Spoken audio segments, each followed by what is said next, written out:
What's up, everybody? So today I watched a video on, I'm not sure if this guy's agnostic, atheist, or whatever, but he has some knowledge of the Bible and he knows something, because most people do. Most of us have studied some form some of the Bible, some other religion, or whatever. Everyone knows a little bit of something. But when I watched this video, this guy basically was accusing God of the Old Testament of being the devil because he chose Jacob to be the chosen one during that time. And I watched this video, maybe it's like 20-30 minutes, watched the whole thing through, and the whole time I'm watching this, I'm realizing the main reason why this guy has this understanding is because he's listened to bad pastors and preachers who give off bad takes. They come up with their own explanation, and then he has his own, formed by his own bias towards God. And this is what I mean when I explain why God chose Jacob. So obviously, if you know anything about Jacob and Esau, Jacob, in some sense, well, no, he doesn't. In some sense, Jacob steals blessings from Esau, his brother, his twin brother. And in some sense, the guy, well, not in some sense, the guy in the videos blames God for this. He's like, "Oh, this is God's will." I will say yes and no. Like God knows what's going to happen. Like, he's already seen some of this stuff, right? Some things can change. So God already has foreknowledge. It's not that he's willing this in a sense. He knows it's going to happen. Like, he already knows it. It's already somewhat, I want to say planned, but it's not really planned. It's from God's perspective, it's just a little weird. So he picks Jacob, not because Jacob is the best or the greatest or whatever. He picks him because God chose to pick him. That's who he chose to work through. And through working through Jacob, you can see how God works. God doesn't favor really anyone. He picks who he picks. I remember he used the fact that later Jesus talks about how God hates Esau. He doesn't necessarily hate Esau. He had I guess a bigger plan for Jacob. And at the end of the day, a greater plan for him. Jacob had a greater purpose. And you can kind of see it from Esau's perspective, because Esau loses out on his blessing, right? Because Jacob steals it from his father. And then at first, Esau wants to kill Jacob, right? And I felt so sorry for Esau when I first read this. I was like, man, this guy's getting robbed. I don't understand why God isn't taking care of this, right? But we have to remember, that's what God does. Things do get taken care of. We just don't see everything, right? God handles things in ways we can't believe or see. You have to have faith and trust God, right? So later, they meet back up. Jacob is terrified, right? Because he's scared of his brother. He thinks his brother's going to kill him for stealing his blessing, right? And when they meet up, Esau's forgiven him and just ready to reconcile with his brother and love him. And that just shows Esau's a good dude. He's a decent guy. He's not like a messed up dude. And God had plans for him. Obviously, Esau had things. His father did bless him, but just didn't give him the blessings that Jacob had stolen from him.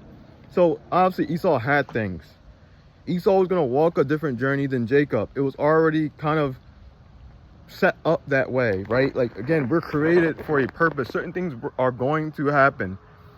It's just how it is. Like, God didn't pick Jacob because he's the best guy. He chose him because he chose him.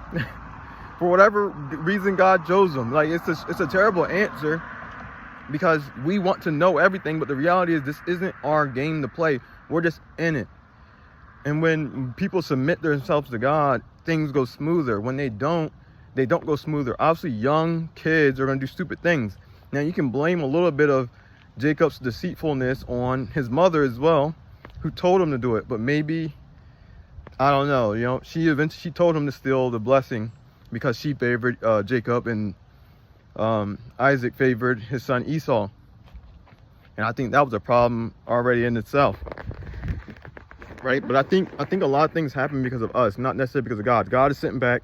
He's watching this go down. Certain things are going to happen because they are necessarily the will of God. Like, I think no matter what, Jacob was always going to be the one to get the major blessings, no matter what. No matter how it worked its way out, I think Jacob was always going to be the one, because that's how God wanted it. That's who he chose from the beginning.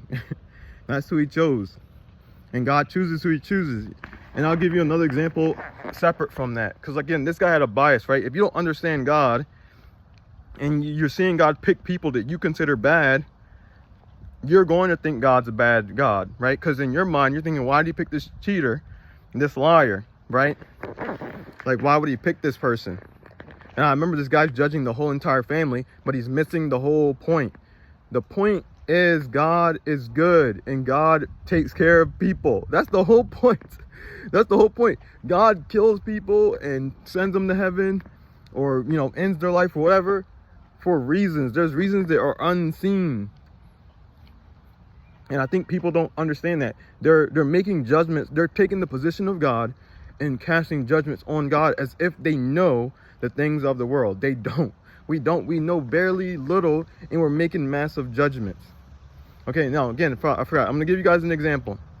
I met a person with an extremely massive gift, a massive gift. I told this person to their face, if there were no consequences, right? But it would defeat the purpose, right? Because if there was no God, I wouldn't want the gift, right?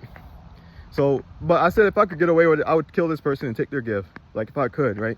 That's how much their gift, that's how valuable their gift is, because their gift brings anyone, like having that person's gift brings anyone closer to God, like immediately closer to God, right? But even though this person has this massive gift, this person ignores God, doesn't listen to God, and doesn't have tremendous faith, right? But God picked this person. I remember I never used to be mad. I trust God 100%. But it used to bother me that I had all this faith. I'm obviously working for the Lord. I'm obviously, I'm here, right? My whole life is really dedicated to God, and I don't have that gift. And I'm like thinking to myself, like, if I had that gift, things would be 10 times easier, not only for me, but for everybody else, right? But I accepted that this is what God does. God picks who he picks.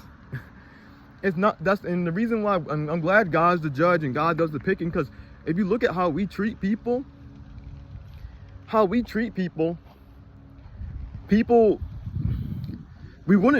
people wouldn't get picked. We only pick the quote unquote best people, the best looking, the people with the most money, the people with the best physical gifts, you know. God picks who he picks based on things that we can't see and can't understand. He puts people in positions based on things we can't see, the world can't see, and people question, why these people got this, why they got that.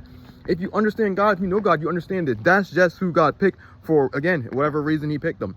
Like this person, I always question them because they don't listen. I look at them, I'm like, to me it's like simple. Shut up, do what you're told. It's that simple. You trust God. But this person doesn't. This person wants what they want. They wrestle with God. Honestly, they do. This person wrestles with God, and they're struggling because even though they have this amazing gift, it's in their head. They have their own ideas, they want to live their own way. And obviously God is trying to tell this person, you gotta live my way. You know, you have this gift, you know, obviously Jonah in the well, there can be consequences. So yeah, God picks who he picks. It's not always about picking the best person, or I mean, I will say it is, but from God's perspective. The person God picks is the best person from God's perspective, because whatever God is doing has a purpose. And not every time we can see the purpose of why these people are picked.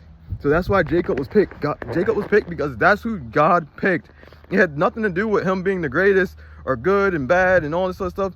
God of the Old Testament is the same God in the New Testament. He's been the same the entire time. It's just most people can't understand the scriptures. The scriptures are not perfect as well because of languages and languages and translations. So we still have a lot of work to do. And I think one thing I started to think today is a lot of people are quick to speak and slow to listen. So I think in our day and age, they want to believe they're smart. Everyone wants to believe I'm smart. And by proving that, in some sense, quotations are proven, they just speak. They speak it confidently as if it's truth. And I think one reason why a lot of people are confused is because a lot of people are doing that today. You could say I do the same thing, but that's not true. I never wanted to speak. God forced me to. Why? Because he knew I knew something, but I was always scared to speak because I didn't know it. I couldn't prove it. But God told me to have faith, so that's why I do these videos. It's about faith. It's about believing in God. It's about getting your strength from him. And I think a lot of people don't have that. They rely on their intellect.